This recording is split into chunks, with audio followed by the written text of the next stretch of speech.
Hello everyone and welcome back to the Admiral's Musings. Today I have a little bit to talk about more on the subject of what this is supposed to be like, with updates on exactly what I've been working on. I actually have all of my supplies with me, right behind the camera technically, and that's that. I'm just gonna there's not much that I have to say this week, unfortunately. The goodie this week is the full version of Welcome to the TTO. No, we need to talk about that later though. The Men Who Bargained for the Universe, the full transcript or the full dictation is coming out. That wouldn't be dictation now, would it? It'd be the inverse of that. The full audiobook, I guess, is coming out, and then some. Not and then some. Well, and then some would be this. Sorry, I'm a little mixed up in the head.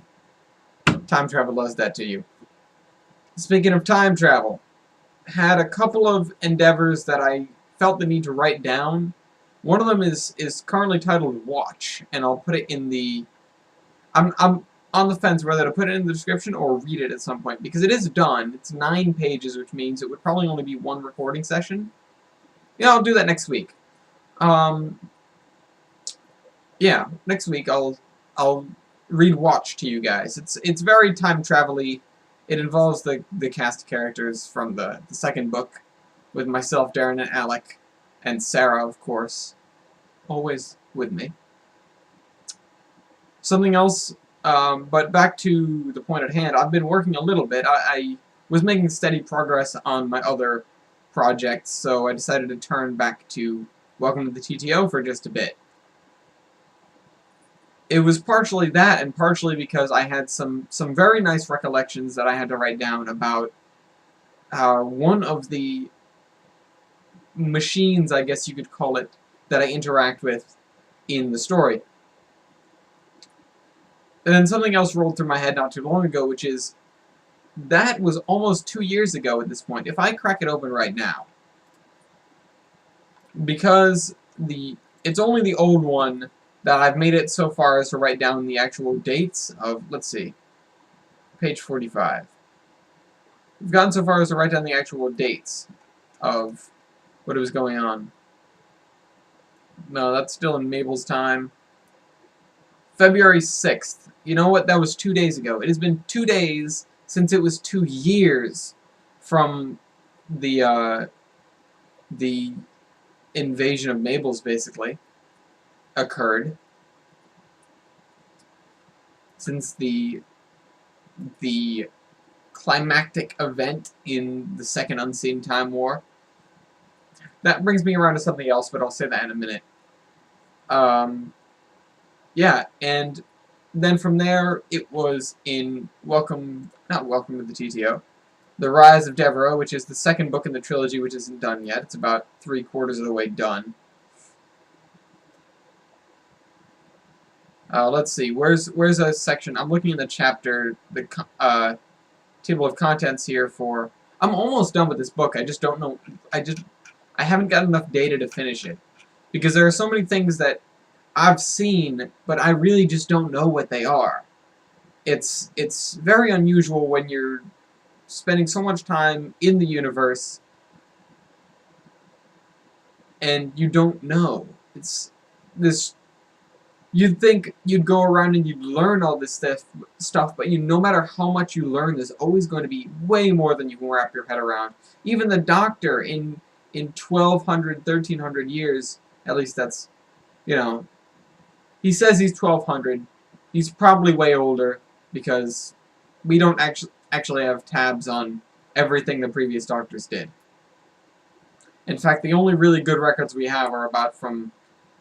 The 8th Doctor is where it gets kind of fuzzy. I don't know what he said his age was before the 8th Doctor, but there isn't much that I've seen regarding the 8th Doctor. And then I know that the War Doctor said he was around 800, or well, 400 years younger than what the 11th Doctor said he was, which was over 1200, except, I quote, he's so old he doesn't even know if he's lying anymore. Right, let me check this out here. No, that's where it says Admiral Ellis Book 2. The scroll wheel is awful. Long preparations, power problems. Power problems. It should be in the first chapter, actually. October 27th, 2012. Also known as one day before Hurricane Sandy. Yes, that plays into it. But that was end of the year in 2012. Nothing... I mean, plenty of things happened to me on Earth. But there's nothing in the main series that occurs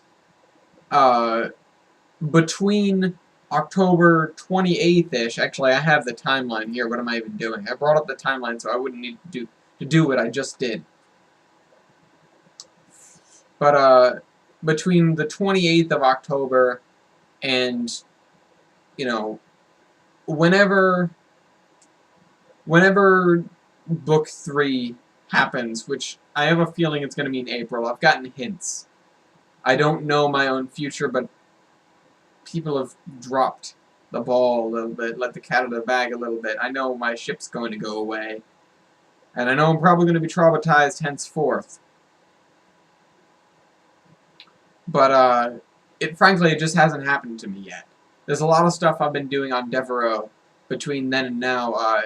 Stories that I'm working on, such as The Color of Revolution, which is never going to be done because that was a cooperative story, and the person on the other end dropped the ball on that.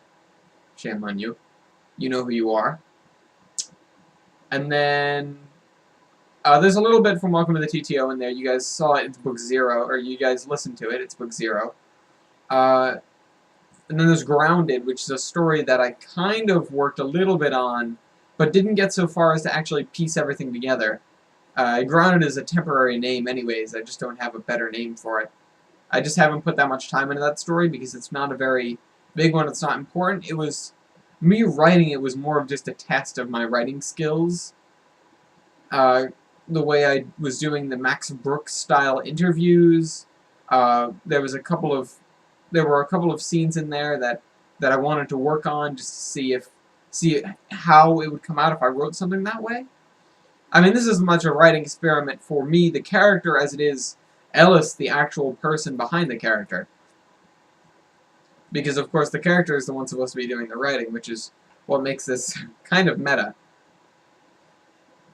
There's a cat bothering me. Grounded. The Men Who Bargained for the Universe is in there.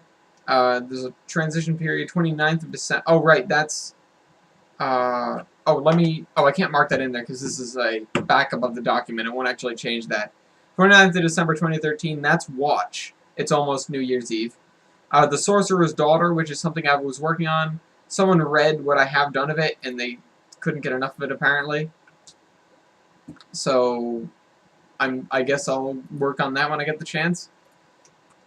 And then it comes to book 3, but there's a lot more that happens in between that I just haven't written down. Because I can't write down every moment of my life, I just try to pull out the highlights.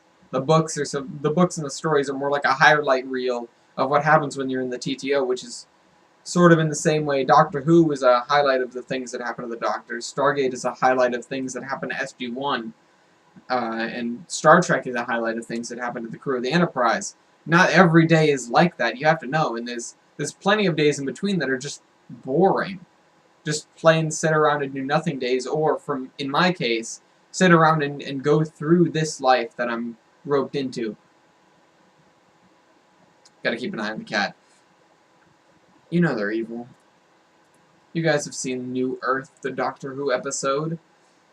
They're evil. Cats are evil. There's too much space above my head, isn't there? And I rolled away from the camera. There's a problem with having a chair that rolls. It's that I want to do this. Ended up back there. The captain's chair, you're all kind of propped up. This thing is not a captain's chair. Although I wouldn't mind it. I like this chair. Can't remember what else I was going to say. Something else kind of important. Because I stopped myself to talk about the times. I can't recall now. I mean, the highlight reel was a good thing to touch upon because now you guys understand that. Also understand this. I've said it before, I believe. But understand this. Not everything in Doctor Who happens on Earth. Not everything in Stargate works, happens as it seems. The TV shows are there as plausible deniability in some cases. Stargate is actually really the only example of this because the other ones are just kind of ludicrous, to be honest. You can't have plausible deniability for something that's going to happen in 600 years, and you can't have plausible deniability when stuff about the Doctor is... He covers his own rear end. If you guys know Doctor Who, you know that he erases himself from databases every once in a while just because he feels like he gets too well known. On the other hand, actually, on that note, some of these videos may be spontaneously taken down. Thanks a lot, Doctor. But, yeah, something that people, always say, not always say, but I'm certain people could think that, if Doctor Who is real, why haven't we heard about all the stuff that's happening in Doctor Who? Well, don't be so narcissistic, not everything happens on Earth. It's there for... The show follows the events, but not to a T. There are plenty of things that have happened that did happen. Some of the whole fiascos... What was the incident with the Cybermen and the Daleks at Torchwood Tower? That doesn't happen for another 150 years. Well, 148 now. But that doesn't happen for another 148 years. First of all, that sparks half... That sparks a revolution, definitely. Not a revolution in terms of, Viva la Revolution, America, to boot out your... Oh my god, she's behind me now. Boot out your kings and call a new order. No, I mean revolution like the Stargate starts being used for daily interplanetary travel on a commercial basis, not even on like a scientific basis or recreational basis. It's on a commercial basis. Like you pay money to go through the Stargate. And of course there are companies that do that and set up colonies and things, and that's when humanity takes its real first steps to being an interplanetary superpower. But then the cataclysm essentially of 2204 kind of puts a stop to that. Covenant Archives have the new Atero device, which, if you remember what the old Atero device does, this thing just breaks up. It shuts down Stargates. It doesn't blow them up. It shuts them down, and it disrupts hyperspace. Like, your ship won't blow up. It's much less destructive than the old Atero device. But the new Atero device just kind of shuts down your hyperdrives. I mean, they won't explode, but they just won't work. And it breaks... It shuts down the Stargates as well. I mean, Janus did some good things when he made that new Atero device, I guess, compared to the old one. I can probably end it off here, though. There's plenty for me to say, but there's always more weeks in the years. Oh, something else unusual that happened. I accidentally went a week forward and then had to come back. I landed on, what would it be, the 16th? And I was talking to people as if it was the 16th, and people were getting confused. And then I just basically checked what day it was and said, oh. But then I came back to, a week before the 16th. I came back to the 2nd. Groundhog Day, Do the same day over and over again. Hasn't happened to the Doctor yet, but I'm sure it will eventually. Came back to that, and I started talking to people as... Oh, wait, no. 16th? Not 16th. Oh, wait, no, I'm sorry. It wasn't the 16th. I was ahead to the 9th, came back to the 2nd, and then confused everyone. That's that. And then I went back to the 2nd and kept thinking it was the 9th for whatever reason, and still confused people, and myself. But that's it, guys. I will have more to talk about next week. I can always find tangents to go on, and keep on staring out at the stars. That's my only window up there. I'm in a basement, if you can tell by the window behind me. See you guys.